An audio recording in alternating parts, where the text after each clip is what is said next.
বহুত আনন্দ লাগিছে যে বিভিন্ন জাতি জনগোষ্ঠীৰে ভৰপূৰ আমাৰ এই 2003 চনত গঠিত BTAD চুক্তিৰ দ্বাৰা গঠিত আজি প্ৰতিষ্ঠা দিৱস।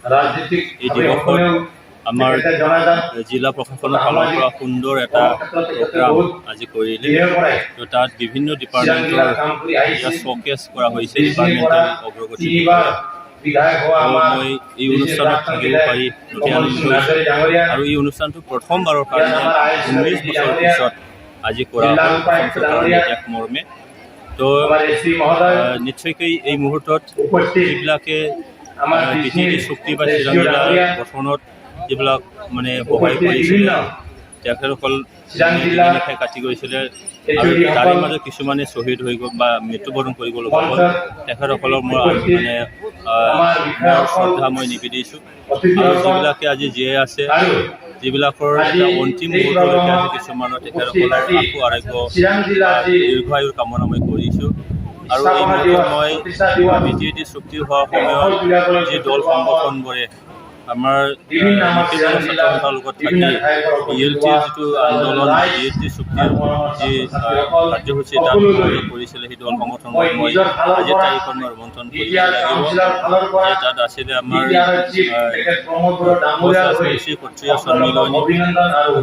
ক্ষত্ৰিয় ৰাজবংশী সন্মিলনী, তাৰপিছত আছিলে আমাৰ বেংগলী ইউথ ষ্টুডেণ্টছ ফেডাৰেশ্যন আৰু INC আছিলে ৰিলিজিয়াছ মাইনৰিটি কাউন্সিল, তাৰপিছত আছিলে AANSU Nepali all Nepali students union, তাৰপিছত আদিবাসী সেৱা সমিতি আছিলে আদিবাসীসকলৰ পৰা, আৰু নাথ যোগী আৰু এই 6টা জাতীয় দল সংগঠন কৰে। তেতিয়া ভাৰতৰ প্ৰধানমন্ত্ৰী অটল বিহাৰী বাজপেয়ী নেতাৰক চাপৰ্ট দিয়াৰ পিছত ELTৰ লগত ভাৰত চৰকাৰে চুক্তি কৰিছিলে আৰু চুক্তিৰ আধাৰতেই নতুনকৈ 3খন জিলা গঠিত হৈছিলে, বাদ দি চিৰাং, বাক্সা আৰু ওদালগুৰি। তো আজি 3খন জিলাৰ প্ৰতিষ্ঠা দিৱস হয়। তো আমি এই জিলাত আজিৰ তাৰিখত বহুখিনি আমি পাইছোঁ। চুক্তিৰ আধাৰত আমাৰ কাজলগাঁও GST যিটো হস্পিটেল আছে, এইখন ছুপাৰ স্পেচিয়েলিটি হস্পিটেল নিশ্চয় হ'ব লাগিছিল। 100 কোটি টকাৰ এটা আঁচনি আছিলে। তাৰপিছত আইনতো এটা ব্ৰিজ আমি পাবলৈ সক্ষম হৈছিল চুক্তিৰ আধাৰত। তাৰোপৰি জিলা মানে অফিচখন মুকলি হৈছিল, তেনেকৈ কিছুমান অগ্ৰগতি আমি পাবলৈ সক্ষম হৈছোঁ। তথাপিতো আজিৰ তাৰিখতো কিছুমান আৰু বাইফাৰ্কেট কৰিব লগা আছে।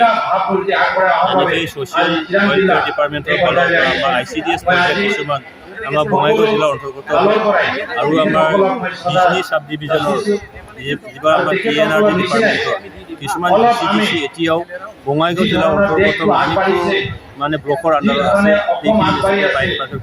আছে কিছু ক্ষেত্ৰত আমি অগ্ৰগতি বছৰ বিভিন্ন ডিপাৰ্টমেণ্টেল কাম কাজৰ আমি অলপ উন্নত হৈছে, কিন্তু শিক্ষাৰ ক্ষেত্ৰত আমি আজিৰ তাৰিখত মানে দুখৰ বিষয় যে আমি চিৰাং জিলা মেট্ৰিক ৰিজাল্টৰ এই বছৰ ফাৰ্ষ্ট ফ্ৰম দ্য লাষ্ট হৈ গ'লোঁ।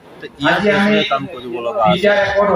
অভাৰঅল চিৰাং জিলাখন যিহেতু আমাৰ ইয়াত কোনো এটা এষ্টাব্লিছমেণ্ট নাছিলে, এতিয়া মানে কোকৰাঝাৰ, বঙাইগাঁও আৰু বৰপেটা জিলাৰ মানে কিছু অংশ কাটি আনি চিৰাং জিলাখন গঠন কৰা হৈছে। নিশ্চয়কৈ ইয়াত আকৌ কিছুমান কাম কৰিব লগা আছে, যেনেকৈ আমাৰ ট্ৰেজাৰী অফিচ আজিলৈকে পাবলৈ সক্ষম হোৱা নাই। মোৰ ফালৰ পৰা মই অলৰেডি যোৱা ছেপ্টেম্বৰ মাহৰ 15 তাৰিখে অহা মানে এই সেশনত তেখেতে নিশ্চয় মানে ট্ৰেজাৰী অফিচাৰ দিয়াৰ মোৰ আশা আছে। ফাৰ্স্ট টাইম আমাৰ চিৰাং ডিস্ট্ৰিক্টতে চিৰাং ডিস্ট্ৰিক্টে সেলিব্ৰেট কৰি আছোঁ। সো আমাৰ HOD বিলাক তেওঁৰ নিজৰ ডিপাৰ্টমেণ্ট কি কাম কৰি আছে। So they are displaying all their activities in our stalls. আমি আৰু আমাৰ ডিস্ট্ৰিক্টতে বিভিন্ন প্লেসেস হতে अराउंड 30 লোকেশনস হতে আমাৰ সাৰ্কেল অফিসাৰবিলাক BDO লগত আৰু আমাৰ ব্লক এলিমেন্টাৰি এডুকেশন অফিসাৰ আৰু আমাৰ CDPO লগত আমি ৰ্যালিজ বি কৰিছোঁ। So I am very happy to announce that students আৰু আমাৰ NGOs और विभिन्न HODs हमार चिरांग डिस्ट्रिक्ट होते दे होते एक्चुअली पार्टिसिपेट करिसे and we are also explaining to the people and also the public regarding the initiatives taken by the central government, state government and also the BTR government, and I wish all the very best to the citizens of Chirang district. Thank you.